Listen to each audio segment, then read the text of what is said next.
everybody, what's happening? I am Tommy, and you are on the Lifeboat, and I have with me a mod extraordinaire and former woman that used to hang out at women's federal prisons. We'll get into that, see the real story. Kristen, welcome to the boat. We've never done this, have we? Nope. Howdy. That's you know what? You've been around a really long time. It was really funny because we were setting this up today, and I thought, the first time we did this, and Johnny was like, "You've never had her on your show." I'm like, "I'm pretty sure I have." He's like, "No, you haven't." I have. He's like, "You have not had her on your show." And for a guy that used to have a really good memory, it's not very good anymore. Nancy Wagner, how are you? Jane Aldrich, there's Kristen Melinda, Chase the Heat, Taylor Miller, Annabelle Black Boots. Good to have you here. So tonight, I'm going to ask you questions for your line of work. That's probably going to be weird, huh? I get to chill now. I don't have to ask the questions. You're on the hot seat. I'm the world's toughest interviewer. That doesn't sound as chill. No. Yeah, I can't back that up, actually. There's no truth. I thought it sounded cool, though, but there's really absolutely no truth to that. Hey, Christy Nicole, good to have you here. I'm glad you're here. Hey, Clifton Ferguson, welcome aboard. Cindy G, glad you're here. So, how long did you work at the prison? A year. I was there for my practicum in my last year of grad school. I remember when they very rarely did they like to put women in the men's prison, but there aren't usually enough guys doing that job. So just about every year we get one or two of them. I had at least two colleagues that were assigned to the men's prison nearby. Did they scare the hell out of them? Their comment was, it was interesting. Yeah, I always felt really bad for them. Like the dental hygienist as well. People that they normally work a really straight job, right? And now they're just they're still doing the same job, but they're just surrounded by people that are frightening. The last person I had a dental hygienist that looked like she was stepped off a video on MTV. Right? Just a terrible idea. Okay. And I remember the first time I went in thinking to myself, oh man, this girl has probably been offended by more people than anybody else. But I think most guys are actually pretty respectful. There's certain groups that aren't. I'll tell you what I'd like you to do, because I distinctly remember the first time I walked into a prison. That's a moment that if I live to be 1,000, I will never forget. Do you remember the first time you walked in there? Oh yeah. Different probably, because I was pretty sure they were going to let me leave, but that's different. I remember meeting with my supervisor who was in charge of assigning practicum assignments, and I'm sitting down with him, he hands me this brochure, and he's like, yeah, this is a good place. It's over in Fort Worth. You'll get a lot of experience. It's mainly ladies there with a lot of, drug abuse issues. And I don't know, it never occurred to me to say, no, I'm not into that. No, go send me somewhere else. It just never occurred to me. But I had to meet the person who was going to be my supervisor at the front. And I had to put all my stuff through an x-ray machine. I had to leave my phone in my car. I think I actually had to run back to my car to put it back in my car, which didn't even occur to me. Go through the metal detector. I think the sound of the doors closing. Yeah. That sticks out. That's funny that that's the same thing that gets us. That, and every once in a while, like even if you've been around, every once in a while they'll take you someplace that looks so different, right? They'll take you someplace where it just doesn't look like every other prison. And because of that, prison is routine, right? And every one of those buildings looks exactly alike. So if you're in Texas or you're in California or you're in Nebraska, right, the prisons all look exactly the same. And then you get to like Atlanta or Lompoc or Lewisburg, where these things were built in the 30s. And they're just those are old. Yeah, it looks like the Green Mile. It's a little intimidating. Did you work one-on-one or groups? Both. Good God! See, they don't do guy groups in the feds. They don't. No, the guys will tear each other apart. Because you're asking people to. In fact, I don't think a lot of people even sit down with the counselors and give them the time of day. They will push you to go up there, but you hear guys just complain about it all the time. I was like, good Lord, when's the last time you talked to a woman? Like, I'll go up there just because. They also say no perfume. They have that rule in women's prison too. Yeah. I think I forgot it once, and one of the people I was seeing looked at me like she was real distracted the whole hour, and it was only at the end she was like, "You smell really good," and I was like, "Oh no." Yeah, there's a scent called Michael. Right. And I had there was a woman that I dated for a period of time, and that's all she wore. The first time I went to prison, they brought in a woman to do my parole. It's like the pre-interview. Literally, you sit in an office, you give them all the information. She hands that to the people, and then I walk around and sit in the chair. But I sat down in her little office, and she had bathed in it that morning. And she had to have been 75, right? And the shock of, the last person that smelled like this was 22 years old, 23 years old, or something like that. And looking at this woman, I remember thinking to myself, that's it. Like, Michael's never going to ever smell good again. It's kind of a bummer, Well, it's so strongly linked to memory. Like, I'm pretty sure I still can remember the smell of the building I worked in, because it was actually, so where I worked was on an Air Force base or a Joint Naval Reserve base. And the building with the medical center was originally the hospital for the people who lived on base. And then in like the 90s, they converted it into a prison and they built housing around it and stuff like that. Wow. So where was this? The building was really old. FMC Carswell in Fort Worth. Carswell. You know what? There's so many federal prisons in Texas. It's crazy. That's one I had not heard of. But so at one time it was there are three initials for what those facilities are called. Something medical. It sounds like MDC, but it is a medical unit. It's a medical prison. There's a bunch of them. There you go. That's exactly right. FDC. Thank you. I knew it was something like that. How scary was the first woman you sat down with? And I don't mean the person, but this is kind of baptism by fire, wasn't it? The first person I sat down alone in a room with, I was actually doing like full psychological testing with. So like an IQ test, like holy crap, the whole 9 yards. This isn't like a 1 hour interview. It takes like 3 or 4 hours to do that. Yeah. But actually, I remember her being like the nicest lady. Like, she was super sweet. You got lucky? Yeah, that's probably what happened. You got lucky. Happy to not be on the unit, honestly, is what I look back on it and I think a lot about now. Because the building, it's got like different floors for psych and med surg and stuff like that. It's kind of like it's within the prison, but it's separate from being on the unit. So from what I was told, it's not as chaotic, right? Because people are there for specific reasons, and then if they're not, they're kind of escorted away, shuffled back. Yeah. There is a floor. I think it was downstairs that the shoe was. There was also another part that was like higher security. There were only 24 ladies there. They also had a satellite camp too. And they had Gen Pop, they had RDAP. They had like every level of security in there. And they had women who were on death row for federal there too. Oh, no way. Yeah. Wow. You know what? I've never thought about that. There's got to be some women on federal death row. That's scary. The guys were across the street from the prison I was at, but the death house was. It doesn't make any sense. But they keep them at the USP. But where I was across the street is where they keep the death house, and it's just a creepy building. Like when you walk around outside, you look over and think, it's the one Timothy McVeigh walked into. It's just a frightening looking little death house out in the middle of nowhere. I think probably one of the other reasons that she was the nicest person in the world is. I'm sure they picked her for me. No, I'll tell you something. When you're really green, right? Like you're coming in and having not done any of this before, you don't have the hardness. Right? right? If you're an inmate and you're sitting down across from somebody, there's a really decent chance you're the 50th, right, therapist that because they do run them through and people quit like you wouldn't believe. And the ones that are good get taken out and promoted. Like I stayed at one prison for 6 years, which is a long time in the feds. But I did 6 years at one prison, and I'm not joking. I probably went through 30, therapists, and they've been shuffled around so much that when you go and you sit down, you know that they don't really like you. Like before you even get started, this is kind of work. It's part of the day. So I would imagine I was always really excited to talk to the people that were new because this is an exciting thing. I bet you were. They talk to you like a person, right? Yeah. So I mean, Cindy asked, what program were you finishing up? Finish that thought first, but then we're going to answer Cindy's question. I mean, the most adrenaline I remember getting was just the fact that I didn't have keys and I couldn't get out of anywhere because, like, technically a practicum student, you work there, but you're technically a volunteer, so I can't go anywhere unless my supervisor takes me there. So I was always really cognizant of where she was. Wow. So yeah, that's terrifying. So when people hit the deuces, stay on my floor. Yeah. So when they hit the deuces, you stayed there? Yeah. We went on lockdown at least once when I was there because out like in the main hallway, a lady had like climbed up onto kind of vent or overpass and she was threatening to jump, and one of the psychologists had to go out and talk her down, but the rest of us had to. I happened to already be in the psych floor office, so they just said we're not going anywhere for a while. Just, I don't know, finish up your work or something. So what program were you finishing up at that moment? It was my master's in counseling psychology. Okay. So and they had you actually like baptism by fire. You're sitting down and actually. Yeah, that was literally the first client I ever had. I'll tell you what though, that's awesome. The foundation for everything I became later as a counselor started there. So here's a question for you. Now that you're out in the normal world, right? I would imagine that behind the walls, it's far more interesting from a job standpoint, right? I mean, it's like, yeah, you're working on, these are people that that are almost archetypes, at least in the male side of it. Everybody that got screwed up somehow in youth is right there, and usually, depending on how long they've been down, some of these people will actually start talking about that. Never in a group. I've never once seen a group, but I opened up a lot. A lot of trauma. The psych services department that I worked for, they had it set up pretty cool, at least from what I've heard later from the way it's set up other places. They kind of set up like this track system where they would have that you could, sign up for, apply for. They had like a trauma track. It was like all groups in education around trauma. They had one specifically around like values, one specifically around like victim impact, stuff like that. What an amazing idea. Yeah. I think they tried to model it after like, I don't know, like a major, like a college major, only it's in mental health, like different areas of it. But did you participate in the, assisting with RDAP? I did. Actually, my direct supervisor, the person that I met with once a week, she was an RDAP psychologist. So a lot of what I did had to do with RDAP. Like I assisted with groups, and I ran one of those mandatory drug education groups that was like yes, I know. It's a 40-hour program. It's called 40-hour program. Yeah, I was like 24, 25, and I was teaching that. I'm not joking, you, Chris and Melinda. I have probably taken that 15 times, 20 times. Every time you get to a new yard, the people go, yeah, you haven't finished your 40-hour. And you're like, yeah, I have. Like I would bring in papers and show them. No, but you know something? RDAP would be the one place in a prison where they will do group programs, because if you don't go to group in RDAP, you're not getting the time off. Oh yeah, we had a wait list for people trying to get into RDAP. I mean, yeah, because you can get time off. It looks good, and also they're, at least where I work, they're housed completely separately too. Yep, yeah. And I think the rooms are nicer actually, or as far as nice, whatever you call nice. Well, we had pillows. We had pillows in my unit. Like that's in the feds, there are no pillows. So if you go to RDAP, like I remember walking in and looking at the bed, going, "Holy hell, that's a pillow!" I recognize that thing. Try to stay clean, you get a pillow. Sadly, I was there 3 days. I didn't make it 3 days. I acted like such a jackwagon on a gallon of hooch I bought from Casper. But yeah, I just acted like a fool. You know what happened though? They lied to me right up until the finish line, and I'm sure you probably dealt with this if you did RDAP. Once an inmate realizes that I got okey doked, they're not giving me any time off of this. Right now, I got guys in there who are on the waiting list. So me doing this program is keeping that dude from going home. Right? That's a bad idea. It causes a lot. At least in the men's prison, it causes a bunch of friction. So I figured I would get out with style, and I did. I remember why no pillow? Yeah, because they suck.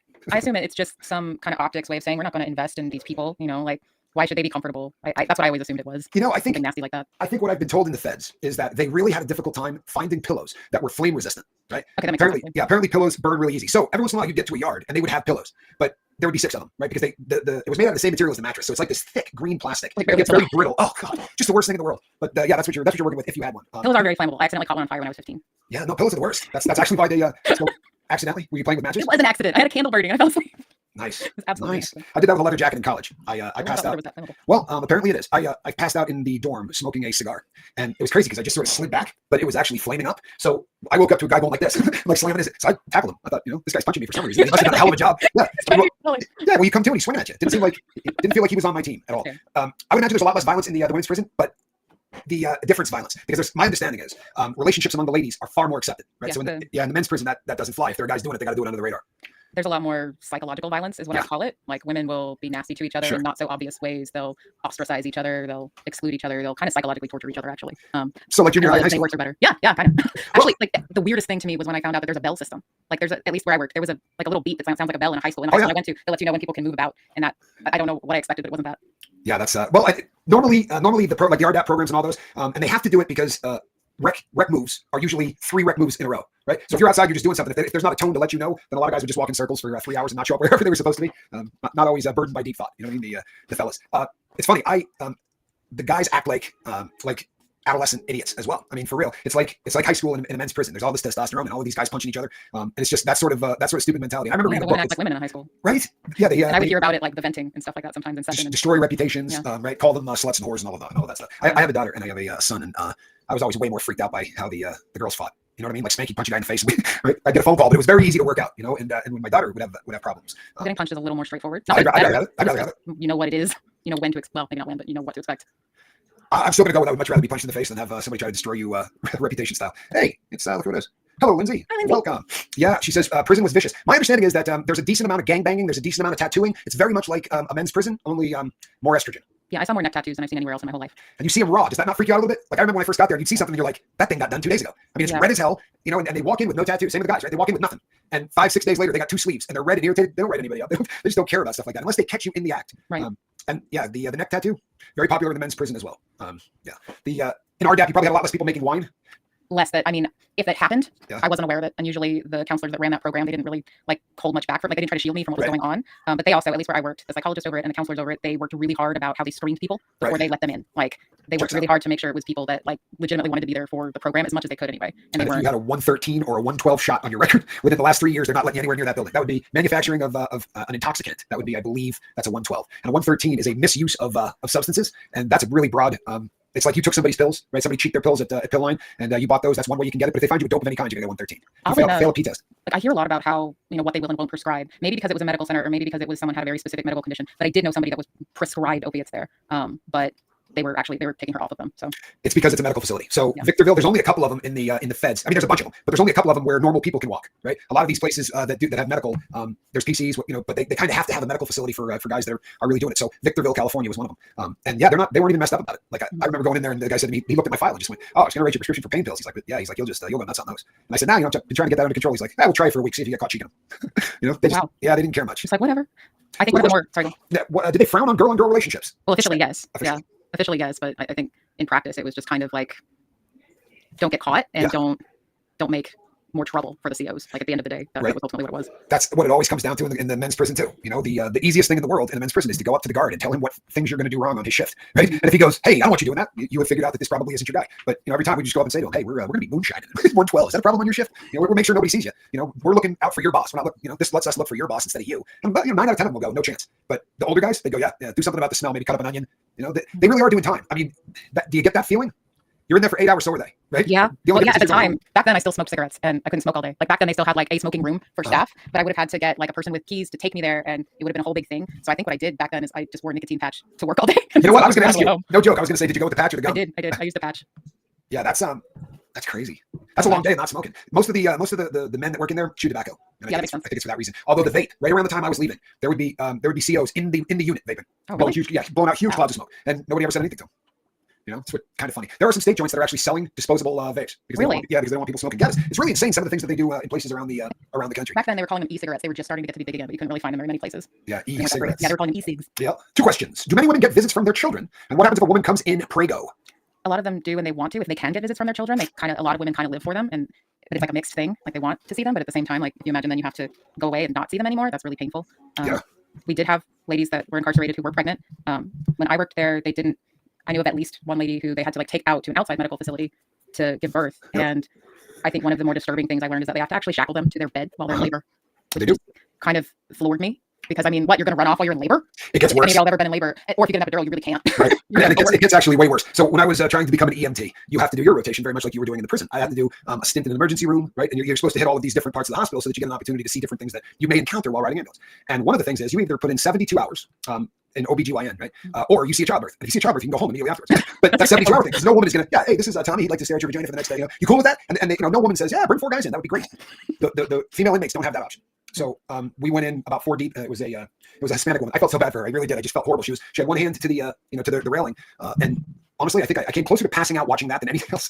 Honestly, that was the only one that really floored me. I remember looking at the mask I had on. It was doing this one. I was like, Yeah. holy hell, I think I'm hyperventilating. I think like that was one of the things that like shook me hardest. I think, I mean, especially now because at that time I hadn't had a child, but like I've given birth now, and I remember what contractions are like, and just the idea of not being able to move. Oh yeah. I don't care cool. what you did to be put in prison. That's They've come yeah, around irrelevant. recently. The U.S. has made some strides in this. There's actually there are some women's prisons that have nurseries, so that at least in the very Oh, early really? days, the mother has an opportunity to bond with the child because Oh, wow. again, like when the woman that gave birth at the hospital that I was at, she had 48 hours with that kid, Yeah, yeah. and then they separated him, and that to me was always very very difficult. But you know what? I separated from my son. I separated from everybody that I love. It's kind of part of that. It's the biggest reason. Right? If you happen to be catching this video, it's the biggest reason not to go to prison. No joke. Yeah. If you end up getting sober in there, it's not going to be you that you fixate on. It's going to be what you're doing to the people that you care about, and that it's a tough way to do time. You were saying that for the people who get visits, they live for it. I've done a decent amount of prison in both ways. When I had married the woman that was an attorney, I married my second wife. She used to come. She would fly to Arizona and see me, if not every weekend, every other weekend. Like she was into it, and it was just, without fail. And you get very accustomed to sitting down next to the person that you really care about, and it really is how you do time. You're living for that next visit. The trouble is, like the next time I came in, there was a vacuum. Right? There was it wasn't just that I was doing time. I was doing time alone, and you really begin to fixate and focus on that. And so my advice to guys who come in, I used to say, unless you are just really, really head over heels, this is the most important woman in the world to you, then you should probably just tell her to kick rocks. It's the humane thing to do. It really is. It's the humane thing to do. It was a big deal psychologically to, like, if they had like a shorter sentence, to keep some kind of contact with the outside world, to kind of stay motivated, to not mess up too much and get more time to try to do things the best they could. Yep. And so I think there were so many women that came in, and I think they handed them antidepressants as soon as they walked in the door. Absolutely. Not literally, but it seemed like that. Everybody gets put on. Almost everybody that was assigned to me, like her individual, told me that when they first got there, they didn't want to get out of bed, they didn't want to move, they're just either crying all the time or just can't move, and like I think that's probably how I'd react to, honestly. Well, there's definitely a darkness that first comes over, but people tell you all the time, if you've done prison time and you're open about it with people, the number of times someone says to me, "I'd die. I couldn't do it. There's no way. I would die. I couldn't do it." And of course you could. Right? Everybody says, I couldn't do it. I used to say that. And you find yourself there. No, neither would I. Sammy, the pilot program that they had gave the women, I think, 5 or 6 weeks, so that at least there was something there. And I don't know how it's working out. I actually saw it on the internet. Somebody was bragging about it. Tommy told us about the suicide watch. Yeah, I don't give a crap anymore. Now we just say whatever we want. The suicide watch. Do they have the same thing for women's prison? They do. It has pretty much the exact same guidelines, the exact same setup, the exact same requirements. I have a pretty distinct memory of like the aprons and stuff, or whatever you want to call them that they use. Like they take all the regular clothes. There's no sheets. There's no nothing in there. I remember them getting a delivery of them to psych services, and I remember the forensic psychologist. She had to like test all this stuff. And I remember she was like trying to like pull threads out with her teeth, and she got out like the tiniest little thread, and she's like, "Oh, we gotta send these back. They could do something with the thread." Well, they will like, take it apart. Yeah, no, they'll take it apart. So they're serious about that. They have to be. Inmates are not like any other people. It's almost fascinating, right? They cut a tree down at a prison I was at, an old tree, and it was making the sidewalk buckle, right, on the prison yard. It also had maybe 15 or 20 squirrels that lived in it. And this guy that had been doing time on the yard forever was complaining about it ahead of time. He's like, "Man, that's a home for a lot." He went ape shit. He lost it. So when they cut the tree down, he decided he was going to destroy his cell, and he did. And they did this one. Like he was so out of control that their idea was, he's gonna wear himself out and fall asleep. At which point we're going there and handcuff him. But he took the bunk beds apart. Like, you want to tell me how the hell you disassemble a welded bunk bed? But he did. He got everything in there. You have to be really determined and really upset. But it was weird because they had a toilet in there that was not made of metal. It's a very old prison, and metal. he busted. That's one of the reasons that they didn't want to go in on, was because he could pick up that porcelain. Yeah, that'd be bad. He ended up actually horrifically scarring one of the cops that went in to get him. Bad. I think people develop super strength, and different things happen to people when you put them in cages. That's what I think. Yeah. You know what? No one is supposed to be in there, right? Honestly. And I don't mean I needed to be put in prison, right? I mean, it's not like a natural but it's not a natural thing to be in a space that's small. I mean, I think like the office I'm in at my house, which isn't big, I think it's bigger than any living space I saw there. Guaranteed, because the federal cells all look exactly alike, and they're all shaped like the state of Nevada. Right? The wall has to come in at an angle, right, to take care of what they call the pipe chase. If you've never seen it, people, that is where all the pipes for both cells, right, because there's a pipe chase between each sets of 2 cells. That's kind of how they put them together. But other than that, you're looking at about 12 and a half to 13 feet long. Right? That's about all you're gonna get. And the width-wise, maybe 8 feet. And they'll vary a little bit. The older prisons, they have Victorville had cells that were like this wide. I'm not kidding you at all. They had cells that the bunk was 2 or 3 inches from the wall. I'm claustrophobic, so that like horrifying. Yeah, I'm claustrophobic too. Horrifying. I remember like claustrophobia. Like one thing that they are supposed to do, I don't know if it always happens this way, but one thing that they were supposed to do is every time a woman was put in the SHU, in special housing unit, or solitary is what it is, they're supposed to have someone from psych services go do an assessment within 14 days to make sure they're not losing it, basically. Right. And one time, one of the psychologists that was in charge of that, she said, "Oh, Miss Keller, that was my name. Do you want to come down with me and like see what it's like?" 'Cause basically, anytime they did anything, they'd say, "Hey, you want to come with? Like, you're a newbie, you want to see stuff." So okay, sure. But they didn't let her in. They didn't let us in. Like, there's a CO standing there the whole time, and she's basically talking to this lady through a slot in the door. Like, you're trying to assess someone's mental status through a slot in the door. Yep. And I remember thinking about this, and my head flashed back to the tour I got when I first went for my interview, and there was an unused and empty cell of that size. And I remember seeing that, and I was just like, yeah, not breaking too many laws here. Yeah. two guys sharing that with all of their possessions. It's what could go wrong. The talking through the door thing. So, like, if you go to the special management unit, every time you talk to a doctor, right, unless you are strapped down to a proper exam of somebody through a slot in a door. You don't. You really don't. That sticks with me. Like, it's been, gosh, this was like 2011, 2012, but some of this stuff sticks with me. Yeah, I was in there at that time too. What's disturbing too, like I got written up at Lewisburg for basically they said I threatened staff, right? And all I was doing, because after you've done 500 of these, right through the door, because every time you get to a new place, they come up and they go, "Hey, how are you doing today, Mr. Miller?" You're like, "Great." Not well. Right? Yeah, killing it. This is fantastic. And they go through a series of questions, and it's the same questions every single time. And after you've done it 500 times, I'm not joking. It's so repetitive. When was the last time you had a solid bowel movement? About 3 weeks before I came to prison, right? No, and you try to get these people to laugh or do anything else, but the final question is, do you want to hurt yourself? And I would say, no, I don't want to hurt myself. Do you want to hurt anybody else? So I said to this woman, well, you're starting to piss me off with all these stupid questions. And I laughed like I did it. Yeah, it was never meant to be intimidating or anything else, but she went running right She didn't down have a sense of humor. No, she left it home apparently because I got written up. I got written up for threatening staff. I guess it's hard to read the person's sense of humor through the slot in the door too. Yeah, that's legit. But I had been cracking jokes from the very start. It's a hold on one second. Look at this. Women would randomly scream in the yard that they were psyching out. Had their hands behind their back so they could get cuffed. That's absolutely crazy. So where I worked, there was what you would call an inpatient psychiatric floor, which basically is like the prison equivalent of what an inpatient psych hospital in the world is supposed to be. And that someone stopping by every couple of hours or whatever to look at them type of thing. That's mainly a lot of psychotic episodes, like people hearing and seeing stuff that's not there. People really don't have much contact with reality anymore. But I kind of wonder, like obviously some people have that as a condition and that's something that they have. But I mean, there's studies that show if you stick a person alone in a room too long, that will happen. Right. So I wonder about that sometimes. The ADX in Florence, Colorado. Everybody talks about that prison because they build it up to be the most the nastiest prison in the world in terms of you're not going to see anybody. It's isolation. And I knew 3 guys that went through and then got released. These were people who were being punished there, not like terrorists who were going to be there forever. But I knew a guy that did 8 years, and he was my cellmate, and he was batshit crazy. I mean, he was out there, and he was in the middle of a lawsuit. Then they were going to pay him. I mean, he was definitely going to get paid on it because they've actually determined that it is cruel and unusual punishment to keep people in solitary confinement for half a decade or a decade. But they just happily pay these guys, and they continue to leave them in there. You know, they'd rather settle it. But I mean, what do you do with people who are so dangerous, right? That a regular prison isn't good enough. You know, those people exist. Yeah, that's true. Did you counsel anyone on death row? I did not personally. They decided I was too much of a newbie for that, but I did know that one of the forensic psychs, the psychologist that did counsel a woman on death row, and she would come back up and talk about it. And that was a really sad story, actually, because I think that lady was really, really sick when she committed the crime that got her incarcerated. And that was kind of, I think, her take on it. Like if there was ever a case of someone who really didn't know what reality was and what was going on when they did what they did, it would have been her. But I think she still ended up being executed. So yeah, she was allowed to have knitting needles. Like when she was properly medicated and had support and had someone talking to her like a human, she was fine. Yeah, like she was still in the high security portion, but like never any problems from that lady. Don't you think that's most of them? Yeah, actually. I mean, the weirdest thing is that I think about a lot is so I worked there. That was like my unpaid work. That's how I learned to be a counselor. Right. And then my first full-time job out in the free world was at a community mental health center, which is like people who don't have any money, have no health insurance, coming out of the hospital, going into the hospital. And nobody ever shoved me into a wall in the women's prison. I did get shoved into a wall in the community clinic. So nice. Checks out. Right. More dangerous on the other side of the wall. You know, that checks out. I love this comment. You can't understand someone's mental state while they're caged like an animal. They asked me at intake if I wanted to hurt myself. I said, not yet. The other thing that's sad is if they start to get, like, if they get you in the crosshairs, right? If they get you in the crosshairs, the things that they can do to you through paperwork, right? I've told the story on here a bunch of times, but they came down and said, we're shipping you to a medical yard. And I'm like, no, you're not. I'm this close, right? I'm about to get shipped to the home yard. The last 6 months are supposed to send you close to home. I'm like, no, I'm almost out. You're not sending, because nobody ever comes back from those hospitals, right? It's a dangerous place. And I said, I'm not going out there. And they said my refusal for treatment, right, for what they said I had, meant I was suicidal. And I'm like, no, I don't. What I'm afraid is you guys will kill me if I go over there. But they just wrote it up, and I ended up in the gown for over a month because I would not sign the paper. And no joke at all. I was going to sign the paper. I was so bummed out. It just sucked. You were going to be happy to sign the paper. Yeah, I was ready. And it just got to that point. And the warden, who I'd never seen, right, the warden from the prison, I'd never seen him before. He came up and opened the food slot, right, and just shoved through my clothing, my khakis. And he said, they're going to come up and ask you to sign that one more time. He said, if you tell them no, they'll ship you back across the street. I was like, love it, right? Love it. And then I came back on the yard like this. I looked like I had been on the island with Wilson. Yeah. You don't get a razor. Hey, I got 3 showers. I got 3 showers in a month, and that was Thanksgiving, Christmas, and New Year's. Christmas. I got all the holidays on the watch. To be technical, I think the day they brought me into the watch was Thanksgiving. So I ate Thanksgiving meal in a Barney Rubble suit. Didn't enjoy it much. What bugs me out is that that's not what it's for. Like me as like a psychology, like a counseling person, that bugs me because that's not what it's for. It's for people who are suicidal. Right. That's what it should be for. Well, like misuse. So we had My Brother's Keeper, the program where inmates work the suicide watch. I did something similar with the women. Yeah. And I had that job. That's the greatest job in the feds. Like it's a great job. You have to go to training and all that, but they pay you $1 an hour. Everyone wanted that job or the Unicorn job, which there was a phone, like a call center for something.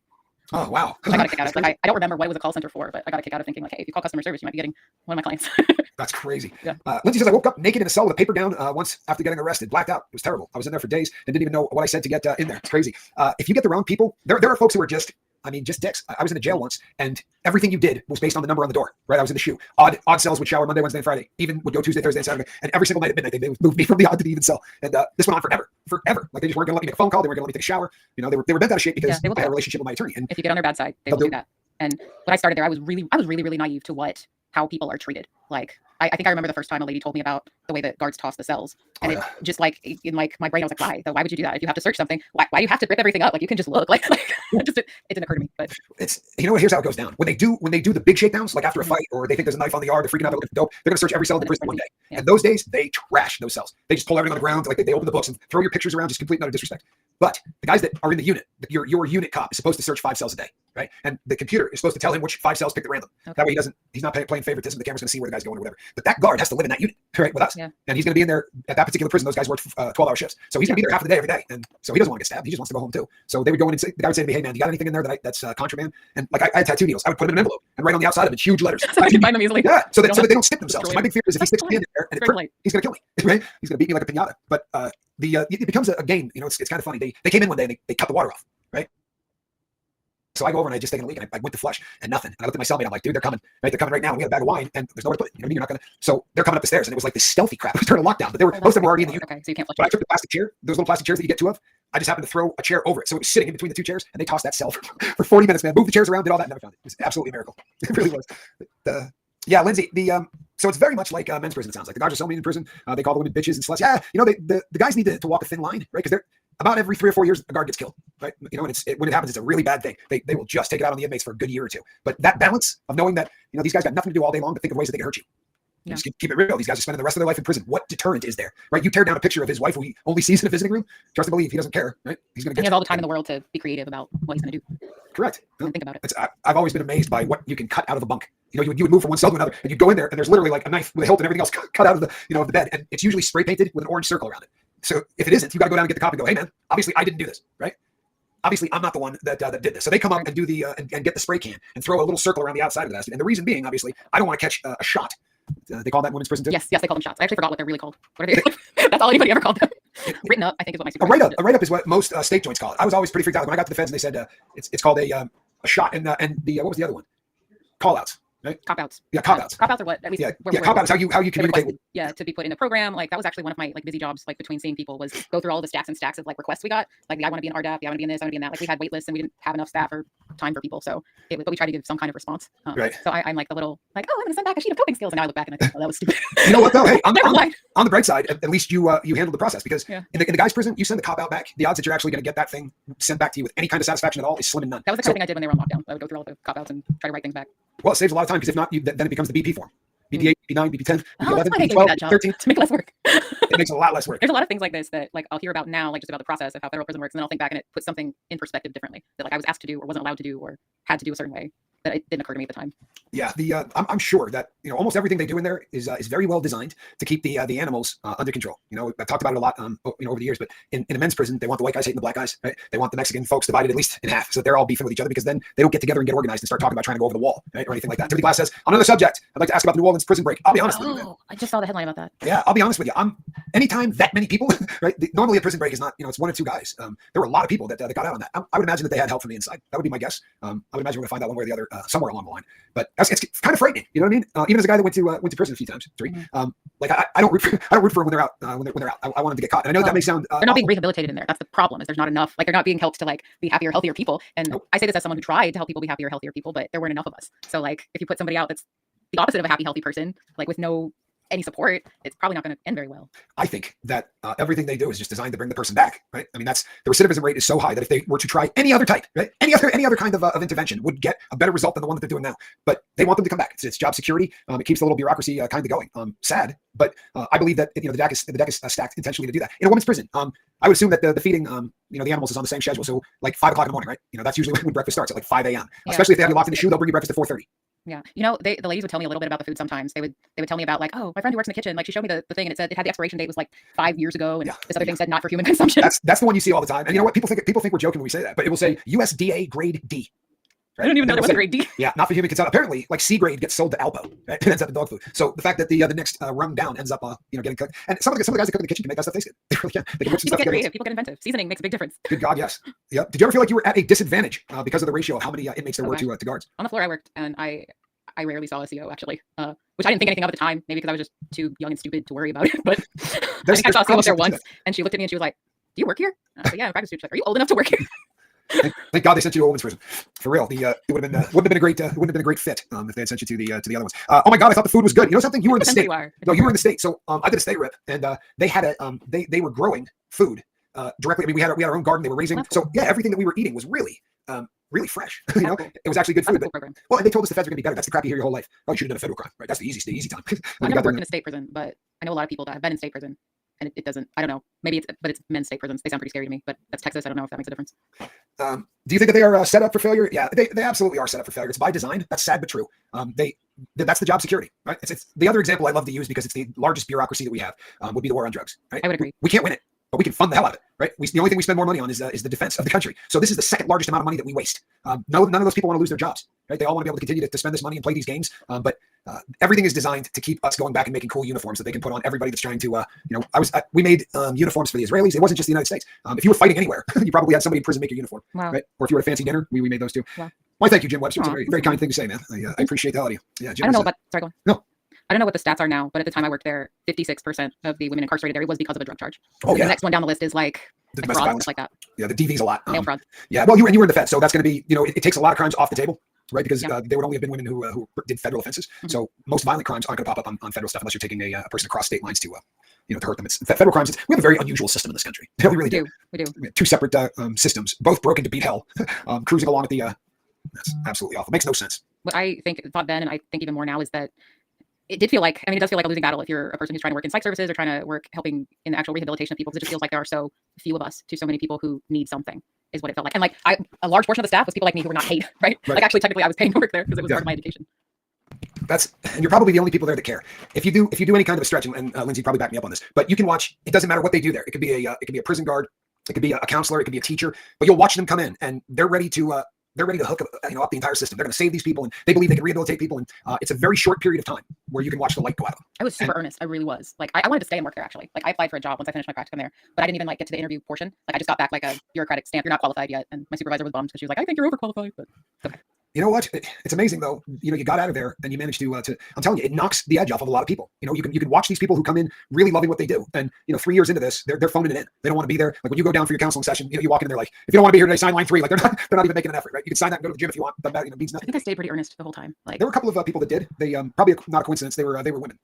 Most of the guys, the other thing, the guys tend to come from prison guards, and the women tend to come from the street. You know what I mean? Guys who start to work their way up through. Really they can apply to become, a counselor. That happens a lot. I watch that, take place too. It's a bad system. It's most of the guys that we had in the feds would get, they were coming back from war. The first job that they'll offer you when you come back. Yeah, what could go wrong? Right? People that just went through combat, and now you're going to lock them in a room with a bunch of convicts. I've told the story before, but when I was at Victorville, I was in the SHU, which is right next to the parking lot. They paint the window so you can't look out.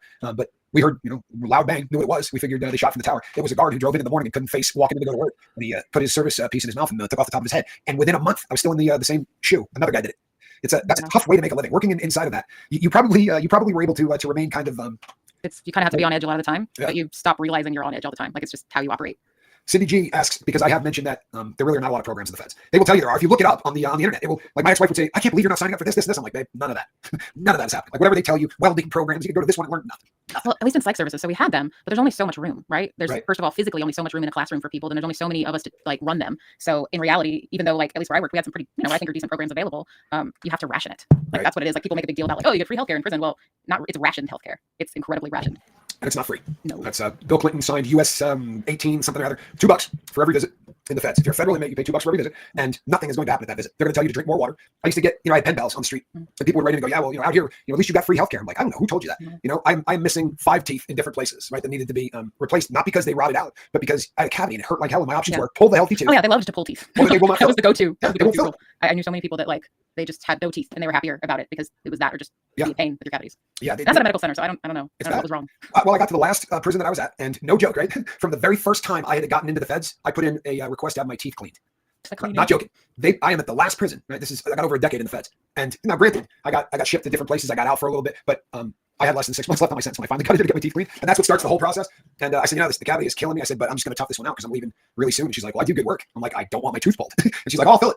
I'm like, what? Really? Yeah, she did 4. Yeah, she did 4 fillings in one day, and she said, I can't keep working on you because I've got a bunch of people set up. She's like, there are 2 more I can fill. She said, come back tomorrow. I'm like, yeah, that's easy. I'll just stroll on up here. And she said, no, go to the emergency room and tell them that you're dying, and they'll bring you back here, and I'll fill them. And she did. She was very, very, very kind.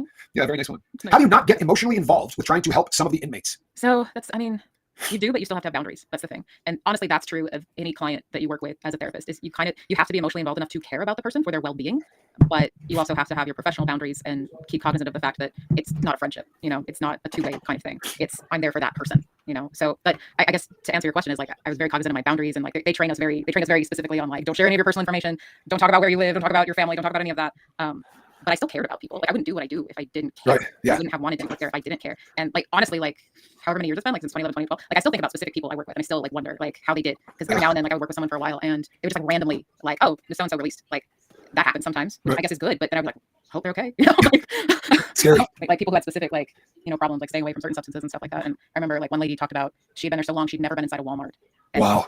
like that's something so like just we take for granted. It's just part of how you get by in the world. Yep. And that's like going to be an alien on another planet. And I, Yeah, it's that's why crazy. I like talking about this when I can, is because it's really important to me to humanize the ladies that were there, because like nobody like starts out life as a little toddler thinking, I want to go to that's, the joint. that's what I want to do when I grow up. I want to get addicted to lots of drugs and commit lots of crimes to get money to get those drugs, because that was the bulk, the majority of the people there, either for a drug charge or something they did to get drugs. And that's not something that Yeah. anybody grows up wanting In to the, do. in the men's prison, they claim that that's an 80% number. Tampa B, good to see it. They literally claim that 80%. If you take out people who are either dealing drugs, smuggling drugs, manufacturing drugs, all that crap, or people like myself who are out stealing money to get dope, right? That makes 8 out of 10, which is pretty scary. But it's why we are 26% of the prisoners on planet Earth are in the United States of America, Yeah. and we're only 4% of the population, right? That's pretty jacked up.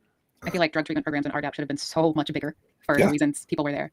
Yep. Like, I don't know, it felt like trying to, I don't know, we just didn't have enough people and enough resources to help in a way that I think would have been good. I think, Kristen Melinda, that the carrot and the stick, right, happens to work really well with inmates. I've always seen it work when they try to implement it at, say, the local county jail, right, where they can do stuff like the unit that keeps this place the cleanest. We're going to buy 3 pizzas, right, and all the guys can just go to town or whatever, or a mini pizza for every guy in here. And it's like, you're a grown man, right? I'm not going to go out there and start cleaning this entire freaking thing so I can get a pizza. And then, once that day rolls around, you're like, damn, I really would like a pizza, right? The idea that you can get something there's a carrot, but more often than not, there isn't any, right? Once you get into the actual system, there's a stick. Right? If it's all stick and no carrot, how do you motivate people? Yeah, in the state joint, if you do a program, that program will knock 120 days off your sentence, or it'll knock 30 days off your sentence, or whatever the number is, depending on what program. And when I went to the state place, it was a very odd system. So I had 1 to 3. You got to do a minimum of 1, and you can't do more than 3. But they're going to decide through other programs where the sentence is actually going to be. And when I walked in, I said to the woman, "What's the fastest anybody has ever gotten out of here with this sentence?" Because I intend to beat that. Yeah, I mean, I'm going to follow that dude's game plan because I want to be here. But I treated that sentence a hell of a lot different than I treated the Fed.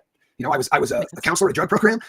And I got to live in a single cell because I did everything right. That's a good motivator. That's a good motivator. That's a good motivator. That is a great motivator. There are people that don't, can't. There are people that really hate that isolation. I would have preferred to. I like reading. Right? Everything I do, I can do alone. Might sound bad, but yeah. I'll tell you something. So the term is compromising staff, and I believe compromising staff is a 104. I think is what the level of shot is. Keeping in mind 100 is killing somebody, right? So they take this pretty damn serious. And and you know what? I think that every single one of the people that work there do get emotionally involved with every single person they work with. If they are putting their heart into it, doesn't mean that they're falling in love, right? But like I had one doctor in particular. I told you guys I spent that entire month on Suicide Watch.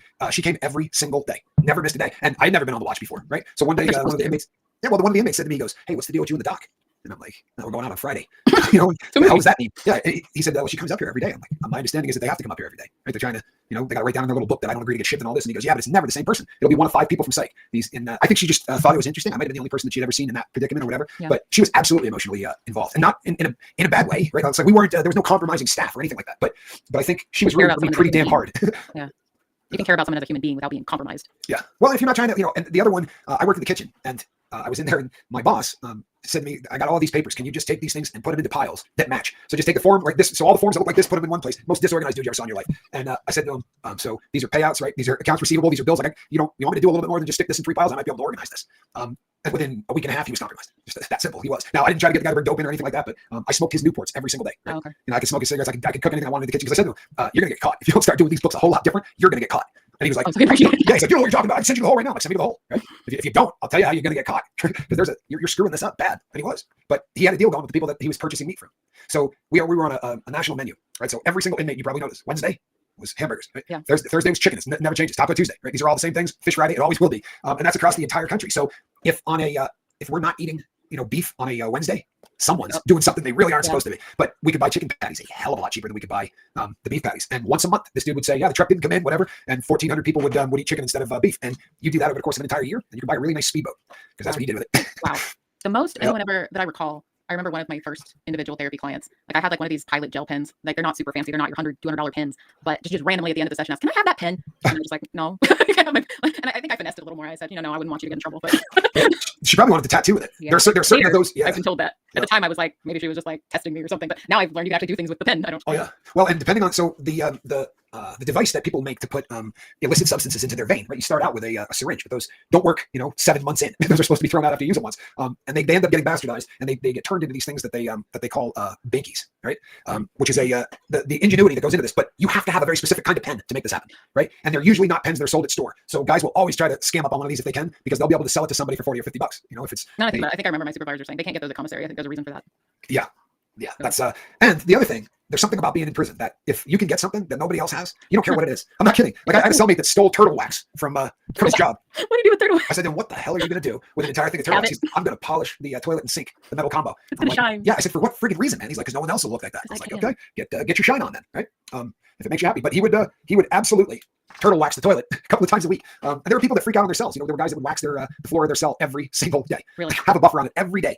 That's rugged. If my therapist keeps coming back every 2 weeks, does it mean I am a challenge, or is it something more? It's a really good question. Yes, I think we all a challenge. Probably on a bi-weekly schedule of seeing them. That's probably what it means. Yeah. I really like the. It's a great comment.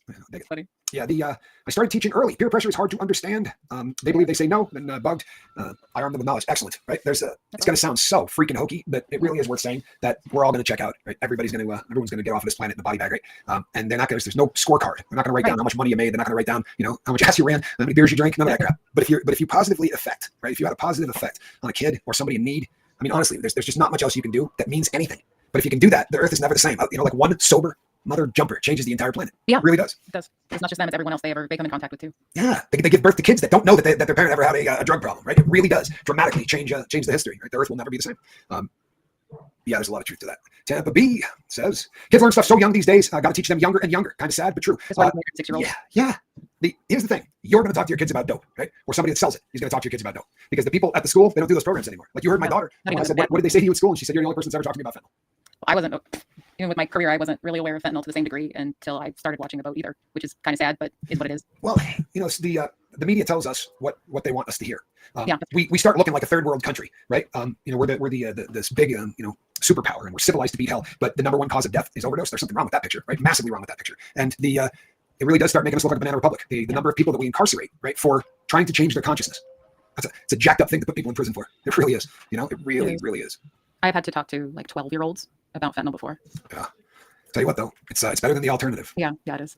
Sadly, probably no less than a dozen times, I've had people reach out to me to say my child overdosed on fentanyl last night, right? And at least a dozen of those. I would lose count of the number of people that said I lost my significant other, boyfriend, husband, whatever. And then there were people where, there was one case that I was working with this guy because his wife had overdosed and he couldn't cope with life. And I spent a year trying to instill in him that he had a daughter that he really was going to need to. Wow. But it was such a debilitating, it's a terrible, terrible disease. And it is a disease, right? No question. Absolutely. It is. It changes the structure of your brain. Like you can see that, like it actually changes brain structure. Yep. People do not behave the same way when they're in active addiction. I would even liken it a little bit to almost Alzheimer's in some ways. People just don't behave the same way. Right. There is a fundamental change in personality that happens. It's it's another one that you get to see an awful lot when you're incarcerated, because the people that come in, they come in two ways, right? They come in from another prison, or they're coming in straight from the street. Either way, they probably had to go to the shoe. Right? They probably aren't bringing in dope too often. Most of the guys that hit the yard ended up in a fight. They didn't have time to really get things together before they got shipped out. And we'd see guys come in who were sharp as a tack, right? And you sit down and have fantastic conversations with these people, and then all of a sudden, you have the guy will start getting on dope, and it's within 3 or 4 days you could watch the person change, right? The entire personality. And if you've been to prison, you've seen the show 1,000 times. All the guys that are helping him get dope are just running up a bill in this dude's name, right? They bring him to the dope man, and that kid gets $8,000-9,000 in debt. And then they end up beating him up, right? Getting him off the yard, and it's really a kill whitey kind of a thing, and it's how these people end up staying high, which is pretty scary. Yeah, it really is. Why, thank you. I really enjoyed this episode of The Lifeboat and the guest. You were both awesome. We need to have another one sometime with this guest. Big win for you, Tommy. You know what? I would love to do another show with Kristen Melinda. We probably can work one of those out. I'm sure that there's much more that we could be talking about. Lindsay, I'm glad that you're here. And you know what? It's good to see you, Lindsay. It is. It's good to see you. Honestly, I'm glad that you're here. People, for better or for worse, we all of us struggle to be something that we're not. Right? And it really is something where we are different. They can take imaging of the brain and say this person, right? They now literally can quantify it, so to speak. The reason that nobody argues anymore about drugs or addiction in general being a disease is because the only thing that was holding it up is the same thing that's holding up fibro. Right? Fibromyalgia is real. I know so many people with fibromyalgia, and it is a absolute, debilitating problem for so many people. But there is no test. Right? There's no way to test to somebody and see if patient A has it, patient B doesn't, and that's one of the things that they need in order to call something a disease. Right? I think the diagnosis of exclusion, they like to call it. They rule everything out first, and then when they can't figure out what else it could be, that's actually when they say fibro. Say that again. Not the whole sentence, just the a diagnosis of exclusion. There you go. Diagnosis of exclusion. I like that. I paid a lot of money to learn words like that. Well worth it. well worth it. There aren't enough wordsmiths left on the planet. it's been in decline for a really long time, and that's actually a real thing, right? The number of words that the average human being knows is decreasing with every single generation, and that's crazy. Right? Doesn't make any sense. But this thing here, not great for conversation. Yeah, right? yeah. Has not really propelled us into more connection. Right? Kind of sad, but the ultimate tool for staying in contact with all of the people that you know steals any kind of intimacy from connection. Yeah, a text is very different. Yeah, it really, really is. And this is on me, but my last the last woman I dated, we would run into this. If you don't catch something, and if you see a text 2 hours after it's been sent and you don't know what the context was, like you were in the middle, so often we would both have to say, oh no, that had nothing to do with anything like that. I was responding to. I'm to the point now where I if I'm going to text somebody, I leave a voice message. That way, at least they can hear the tone of my voice, right? They can figure out a little bit more that way, especially because it's more fun to listen to my voice when somebody decides to make a video about me instead of just holding up the screenshots. Right? The PowerPoint's not fun. Like the whole thing is PowerPoints of everyone's text messages now. The whole thing is fun. Well, that's very nice of you. Tampa B says, Kristen is so beautiful. Oh, well, we're awfully proud of you. For real, you have been you have really exemplified the sort of the spirit of what we do on the boat. I mean that you're a New Year's resolution kind of girl, and there aren't too many people that still knock that out. We live in a society today where people mock those who follow through. It's astounding, but it's real. Again, it's the fabric, right? Is unraveling, and it's sad. It really is. I love this country, but it has not gone in a really beautiful direction, and that's a bit of a bummer. Well, I would love to have you back on here, Kristen Melinda. I think this was a good time for all. A good time was had by all. And my dog hung out the whole time. Y'all can't see him. He's down the floor, but he's chilling. You've had a dog next to you the entire time? Yeah. Well, so when I first found the boat, I worked from home for the health insurance company. I was on my computer all day long, and he just parked next to me all day. He was like, I call it working security. He was my security. He was just waiting for me to get up. Hopefully, I give him a treat or take him on a walk. Yeah, that might be the right thing to He's do. a dog. He's a boy. The number of times that you have said, I remember often you in the chat saying, yeah, time to take the dog out. Yeah, a lot of the time I'd be doing that. It's too hot to walk him during the day in the summers around here, so we would do a lot of evening walks.